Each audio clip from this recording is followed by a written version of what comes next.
Everyone, आज हम बात करने वाले हैं बच्चों अपना चैप्टर एडमिशन ऑफ पार्टनर। मतलब जब एक पार्टनरशिप फर्म में एक न्यू पार्टनर एंटर करता है तो किन चीजों पे इम्पैक्ट आता है। ठीक है बच्चों, हम बेसिकली जो कॉन्सेप्ट पढ़ रहे हैं वो ये पढ़ रहे हैं कि अगर एक पार्टनरशिप फर्म में एक न्यू पार्टनर एंट्री करता है, एक न्यू पार्टनर एडमिशन लेता है तो किन कॉन्सेप्ट पे इम्पैक्ट आएगा, या बच्चों हमें किन कॉन्सेप्ट को बहुत अच्छी तरीके से सीखना है। ठीक है ना। तो बच्चों ये है हमारे इस चैप्टर के कॉन्सेप्ट जो आप लोगों को प्रॉपर तरीके से सीखने हैं, तभी आप कैपेबल हो पाओगे इसके क्वेश्चंस को करने के लिए। ठीक है ना। इजी चैप्टर है, इजी कॉन्सेप्ट है। तो देखिए बच्चों, इस पूरे चैप्टर को मैंने 6 कॉन्सेप्ट में डिवाइड किया है। ठीक है ना। हमारा चैप्टर क्या है? Admission of partner. जब एक नया पार्टनर पार्टनरशिप फर्म में एंट्री करता है तो हमें इतने सारे कॉन्सेप्ट को पढ़ लें तो इस चैप्टर के कोई भी क्वेश्चन ऐसा नहीं रह जाएगा बच्चों जिसे हम ना कर पाए, हम सभी को कर पाएंगे। ठीक है ना। जिसमें सबसे पहला कॉन्सेप्ट है find out new profit sharing ratio and sacrificing ratio. Concept number 2 है treatment of premium for goodwill. Concept number 3 है बच्चों distribution of profit, loss, reserve, etc. Concept 4 है बच्चों preparation of revaluation account. Concept number 5 है हमारा preparation of partner capital account and balance sheet. और उसके बाद बच्चों लास्ट कॉन्सेप्ट है जो कि बहुत इंपॉर्टेंट कॉन्सेप्ट भी है, कैपिटल को एडजस्ट करना, यानी बच्चों कैपिटल एडजस्टमेंट, जिसमें हमारे 2 केसेस हैं बच्चों, केस 1, केस 2। ठीक है।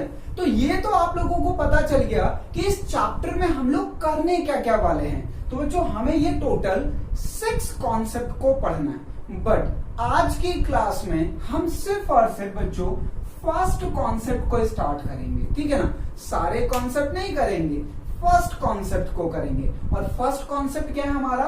Find out new profit sharing ratio and sacrificing ratio. जब एक नया पार्टनर फर्म में एंटर होता है बच्चों तो उनके रेशियो पे क्या इंपैक्ट पड़ता है, तो हमें न्यू रेशियो कैलकुलेट करना होता है इस सिचुएशन में। तो हम इसको सीखेंगे। चलिए इसे सीखते हैं जल्दी से।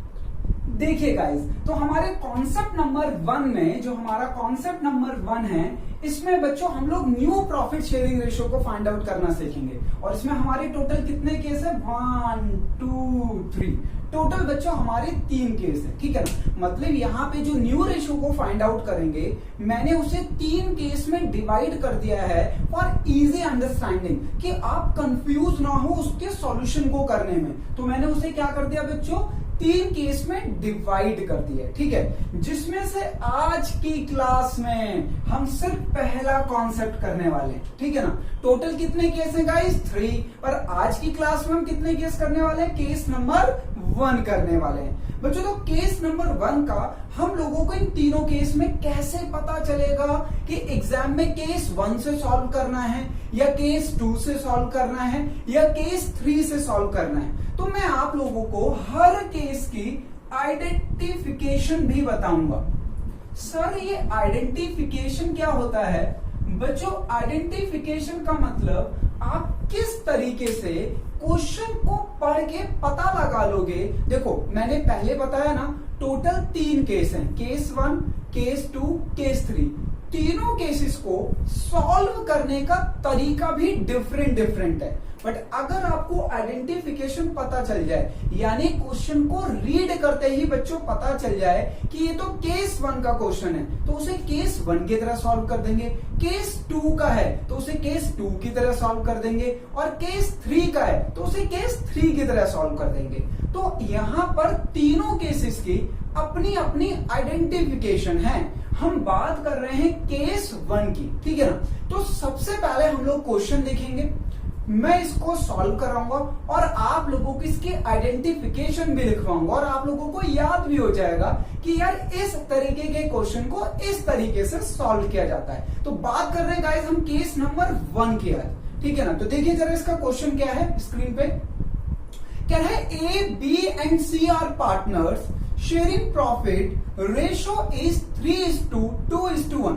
बच्चों इनका प्रॉफिट शेयरिंग रेशो क्या है? 3:2:1।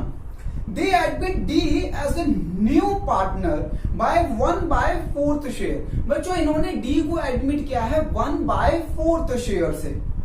और profit find out new ratio. अच्छा, अब हमें न्यू रेशो फाइंड आउट करना है। बच्चों देखो क्वेश्चन में पूछा क्या क्या गया है, ठीक है? आप लोगों ने क्वेश्चन पढ़ लिया। 3 पार्टनर है एबीसी जिनका प्रॉफिट शेयरिंग रेशो है 3:2:1। एक नए पार्टनर डी को एडमिट किया है 1/4 शेयर से।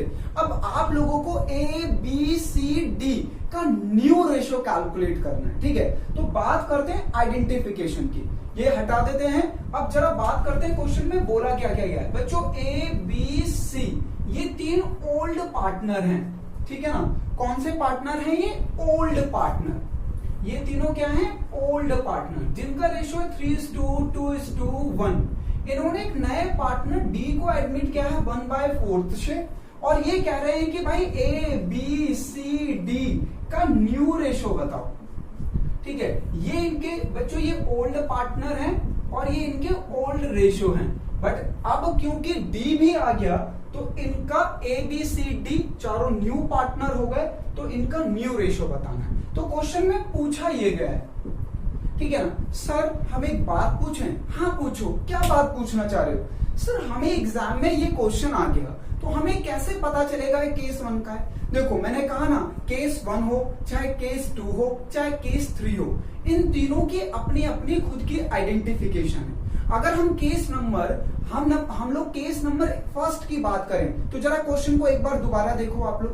बच्चों यहाँ पे कह रहा है क्वेश्चन में A B C D 3 partner हैं, ठीक है? एक नए पार्टनर डी को एडमिट किया गया है जिनका प्रॉफिट शेयरिंग 3:2 था।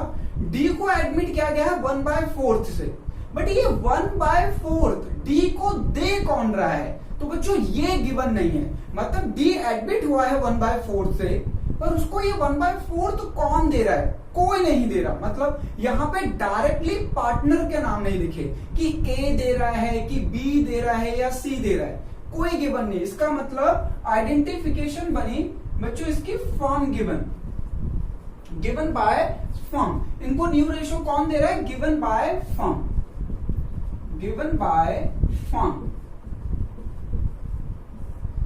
ठीक है? इन दिस सर्कमस्टांसेस या इन दिस सिचुएशन जिसमें एक नए पार्टनर को शेयर मिल तो रहा है पर दे कौन रहा है ये गिवन ना हो, तो बच्चों हम मानते हैं गिवन बाय फर्म। और जिसमें फर्म दे रही है नए पार्टनर को शेयर, समझ जाना बच्चों वो केस 1 है और इसका सॉल्यूशन इस तरीके से होगा, ठीक है ना? देखो यहाँ पे बच्चों ये 3 पार्टनर है पर डी को शेयर कौन दे रहा है? डायरेक्टली किसी का नाम भी गिवन नहीं है, ठीक है ना? केस 2 और केस 3 में कुछ ना कुछ गिवन होगा। देखना केस 1 की पहचान क्या है कि जो नया पार्टनर है उसको जो शेयर दे रहे हैं वो गिवन नहीं है, डायरेक्टली गिवन नहीं है, तो हम ये मान लेंगे कि गिवन बाय फर्म है और फर्म गाय गिवन है, तो बच्चों इसका सॉल्यूशन इस तरीके से होगा, ठीक है ना? चलिए तो सॉल्यूशन करते हैं हम इस क्वेश्चन का। इसमें हम लेट कर लेंगे बच्चों, लेट, क्योंकि फर्म दे रही है प्रॉफिट, तो let firm's profit equal to 100%। 100% यानी 1 मान सकते हैं। न्यू पार्टनर कौन है? डी एडमिटेड बाय 1/4 शेयर, ठीक है ना? तो हमें पता लगाना है बच्चों remaining share after D admission या डी एडमिट, ठीक है ना? Remaining share after D admit. तो आप लोग रिमेनिंग शेयर निकाल लो। कैसे निकलेगा बच्चों? फर्म का टोटल प्रॉफिट 1 है, हमें गिवन है। डी को फर्म ने 1/4 दे दिया, तो -1/4, तो इसे एलसीएम लेके ठीक कर लेना। तो बच्चों रिमेनिंग शेयर आ गया 3/4। ये आता है ना आप लोगों को सॉल्व करना? अरे एलसीएम लेना तो आता ही होगा, इसको डिवाइड बाय 1 मान के एलसीएम ले लो, ठीक है ना? तो ये छोटा सा काम है, ये तो मैंने डायरेक्टली बता दिया। तो बच्चों ये रिमेनिंग शेयर आ गया। अब हमें निकालना है ए का न्यू रेशो और किसका निकालना है? बी का न्यू रेशो। और किसका निकालना है बच्चों, सी का न्यू रेशो, और निकालना है डी। अरे एक मिनट, डी तो नया पार्टनर है ना, तो उसका रेशो तो हमें पहले से पता है 1/4। ठीक है, क्लियर है। ए का न्यू रेशो कैसे निकलेगा बच्चों, फॉर्मूला लगेगा old ratio into remaining share. ठीक है, बी के लिए भी old ratio into remaining share. C का न्यू रेशो भी ऐसे निकलेगा बच्चों, old ratio into remaining share.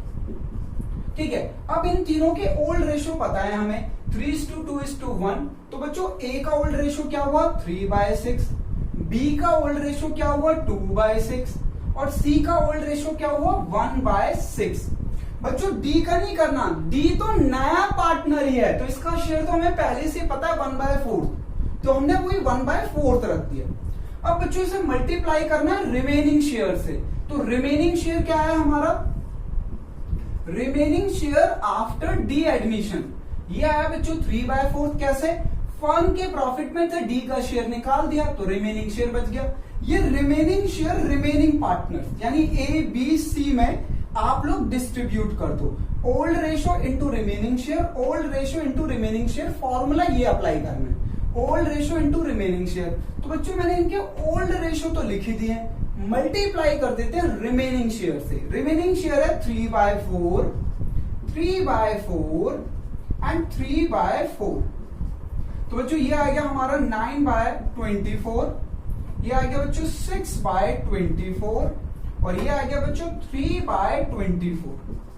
अब आप देख रहे होगे इन तीनों का डिनोमिनेटर 24 आ रहा है बच्चों, जबकि डी का डिनोमिनेटर आ रहा है 1/4। तो आपको डी का डिनोमिनेटर भी 24 करना है। तो इसके डिनोमिनेटर और न्यूमरेटर को कितने से मल्टीप्लाई करूं कि इसका डिनोमिनेटर 24 हो जाए, 6 से। ऑब्वियसली ये लीजिए 6/6 सेम से करना होता है, तो बच्चों ये आ गया 6/24। ठीक है ना। अब इन तीनों का चारों का डिनोमिनेटर सेम आ गया। बच्चों इनका तो डिनोमिनेटर सेम ही आ रहा था, बस डी का नहीं आ रहा था। तो डी के डिनोमिनेटर और न्यूमरेटर को, क्योंकि हमें डिनोमिनेटर को मैच करना था, तो हमने दोनों को न्यूमरेटर और डिनोमिनेटर को 6 से मल्टीप्लाई कर दिया, तो ये आ गया 24। तो अब इनका न्यू रेशो क्या है, new ratio A B C. ठीक है ना बच्चों, 9 ए बी सी डी। ठीक है ना, ये हटा देते हैं, ए बी सी डी 9 6:6 3 और 6। ये लीजिए, तो बच्चों ये आया हमारा 9:6:3:6। अब आप इसे अगर सेम टेबल से, ये जितना लोएस्ट हो सकता है वो कर देना। हालांकि ये आंसर भी करेक्ट है, बट अगर आप इसे और लोएस्ट करते हो, जैसे ये 3 के टेबल से कट जाएगा। देखो 3 2 6, 3 1 3, 3 2 6, 3 3 9। तो बच्चों ये आ गया 3:2:1:T। तो ये हमारा आंसर आ गया केस 1 का। इस क्वेश्चन में आप लोगों ने क्या सीखा, केस 1 की आइडेंटिफिकेशन, कि केस 1 का आइडेंटिफिकेशन क्या होता है मैंने वो बताया आप लोगों को।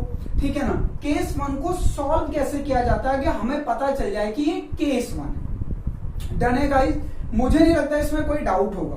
ठीक है, आपकी कॉन्सेप्ट क्लियरिटी के लिए बच्चों एक क्वेश्चन को और डिस्कस कर। देखिए क्वेश्चन क्या है बच्चों, कह रहा है X and Y are partners, profit losses sharing ratio is 2:1. They admit Z as a new partner by 1/4 share. Find out new ratio and sacrifice ratio of XY. बच्चों यहाँ पे न्यू रेशो भी पूछा गया है और सैक्रिफाइस रेशो भी पूछा गया है XY। तो मैं दोनों चीजें निकालना सिखाऊंगा, बट सबसे पहले हम लोगों को पता लगाना है कि ये केस कौन सा है। तो क्वेश्चन आप लोगों ने देख लिया, एक बार क्वेश्चन को दोबारा रीड कर लीजिए। बच्चों दो पार्टनर हैं एक्स वाई, जिन्होंने जेड को एडमिट किया है 1/4 शेयर से। एक्स वाई का रेशो है 2:1। ठीक है ना, और हमें यहाँ पे कैलकुलेट करना है न्यू रेशो। अब बच्चों क्वेश्चन सिंपली देखिए क्या कह रहा है। बच्चों दो पार्टनर हैं एक्स एंड वाई, जिनका रेशो है 2:1। उन्होंने जेड को एडमिट किया 1/4 से, और हमें एक्स वाई जेड का न्यू रेशो भी निकालना है। ठीक है ना, और एक्स वाई का सैक्रिफाइस रेशो भी निकालना है। ये लीजिए, दो चीजें कही गई है बच्चों, इनका न्यू रेशो भी और एक्स वाई का सैक्रिफाइसिंग रेशो भी। क्वेश्चन आप लोगों ने देख लिया। अब हमारे पास है 3 केस, केस 1, केस 2, केस 3। तो आप लोग मुझे बताइए ये कौन से केस का क्वेश्चन है। तो मैंने आप लोगों को सिखाया था बच्चों, यहां पे एडमिट हो रहा है जेड, पर जेड को 1/4 शेयर कौन दे रहा है, डायरेक्टली किसी का नाम गिवन नहीं है, ना तो एक्स का नाम गिवन है और ना ही वाई का डायरेक्टली नाम गिवन है। तो इसका मतलब ये 1/4 शेयर जेड को दे कौन रहा है भाई, given by firm, given by firm. तो बच्चों ये आइडेंटिफिकेशन पता चल गई। तो गिवन बाय फर्म, कौन दे रहा है, फर्म दे रही है। तो यही केस 1 का आइडेंटिफिकेशन है। अब आप लोग इसे केस 1 की तरह सॉल्व कर दीजिए। तो केस 1 की तरह आप लोगों को सॉल्व करना आता है, मुझे अच्छी तरीके से पता है, इसमें आप लोगों को कोई दिक्कत नहीं होगी। लीजिए तो बच्चों इसका सॉल्यूशन करते हैं, मेरी हेल्प करोगे आप लोग, बताओ सर। लेट फर्म्स प्रॉफिट, लीजिए let firm's profit equal to 1। कौन एडमिट हुआ है बच्चों, जेड एडमिट हुआ है। Z share 1/4। तो अब हमें क्या निकालना है, remaining share after Z admission. तो ये लीजिए remaining share after Z admission. बच्चों आफ्टर जेड एडमिशन, ठीक है ना।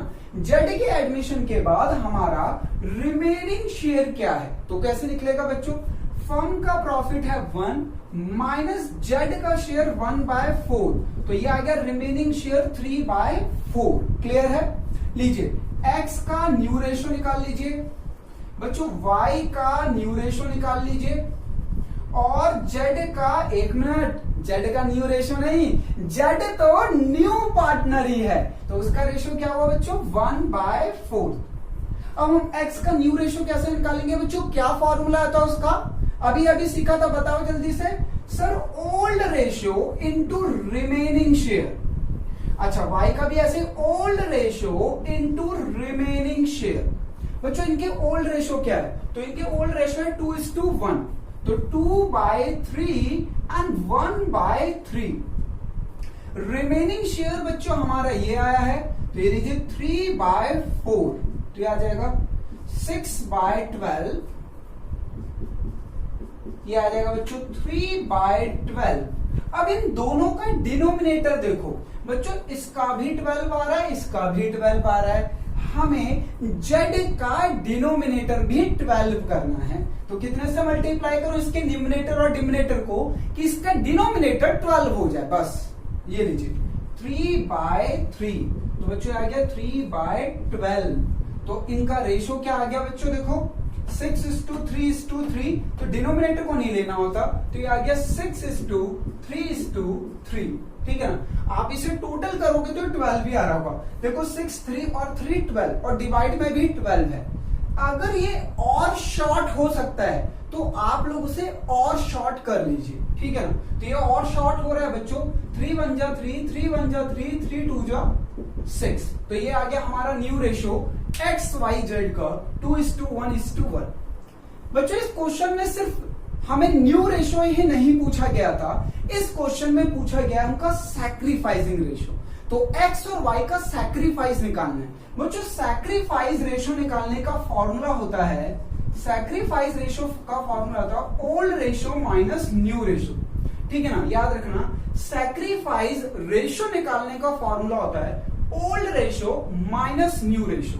तो हम एक्स की बात कर रहे हैं और वाई की, हमें इन दोनों का सैक्रिफाइसिंग रेशो निकालना है। तो बच्चों इसका ओल्ड रेशो क्या है, तो इनका ओल्ड रेशो था 2:1 यानी 2/3, और y का ओल्ड रेशो क्या है 1/3। अच्छा अब इनका न्यू रेशो क्या आया है 2:1:1 यानी बच्चों 2/4 एंड 1/4। क्लियर है, ये समझ आया बच्चों। सैक्रिफाइसिंग रेशो का फॉर्मूला है old ratio minus new ratio. Old ratio हमें पता है, न्यू रेशो हमने अभी अभी कैलकुलेट करके यहां पे शॉर्ट कर दिया है। तो हम शॉर्ट वाला ही पुट करेंगे। तो old ratio minus new ratio. Clear है, कोई डाउट तो नहीं है इसमें। तो बच्चों अब इसको सॉल्व कर लीजिए एलसीएम लेके। बच्चों 3 और 4 का एलसीएम ले लीजिए। 3 और 4 का एलसीएम आ जाएगा 12। 3 4 4 2 8 माइनस 4 3 3 2 6, तो ये आ गया 2/12। बच्चों इसमें एलसीएम ले लीजिए 12। 3 4 4 बन जा 4 माइनस 4 3 3, तो ये आ गया 1/12। तो बच्चों इनका सैक्रिफाइसिंग रेशियो में याद रखना डिनोमिनेटर को काउंट नहीं करते हैं। सैक्रिफाइसिंग रेशियो में डिनोमिनेटर को हम काट देते हैं, तो इनका सैक्रिफाइसिंग रेशियो आ गया 2:1। क्लियर रहेगा, ये याद रहेगा बच्चों, ठीक है ना। याद रखना बच्चों सैक्रिफाइसिंग रेशियो में हम डिनोमिनेटर को हटा देते हैं, ठीक है ना। तो ये आ गया 2:1। तो ये आ गया इनका न्यू रेशियो और ये आ गया इनका सैक्रिफाइसिंग रेशियो। सैक्रिफाइसिंग रेशियो आप लोगों ने आज नई चीज सीखी है। केस 1 भी आप लोगों ने नया सीखा है। तो बच्चों केस 1 की आइडेंटिफिकेशन है कि जो नया पार्टनर है उसका रेशियो कौन दे रहा है, गिवन नहीं है, तो हम गिवन बाय फॉर्म करेंगे, ठीक है ना। और सैक्रिफाइसिंग का फॉर्मूला होता है old ratio minus new ratio. Old ratio हमें क्वेश्चन में गिवन होता है, न्यू रेशियो हमने अभी कैलकुलेट किया था, बस माइनस कर दिया, ठीक है ना। Thank you so much guys, hope so आप लोगों को ये केस 1 का जो भी दिक्कत है, जो भी इश्यू है एडमिशन का, वो क्लियर हो गया होगा। बच्चों मैंने यहाँ पे रेशियो को 3 पार्ट में डिवाइड किए हैं, केस 1, केस 2 और केस 3। नेक्स्ट क्लास में हम लोग अपने केस 2 और केस 3 पे बात करेंगे। Thank you so much guys, जय हिंद।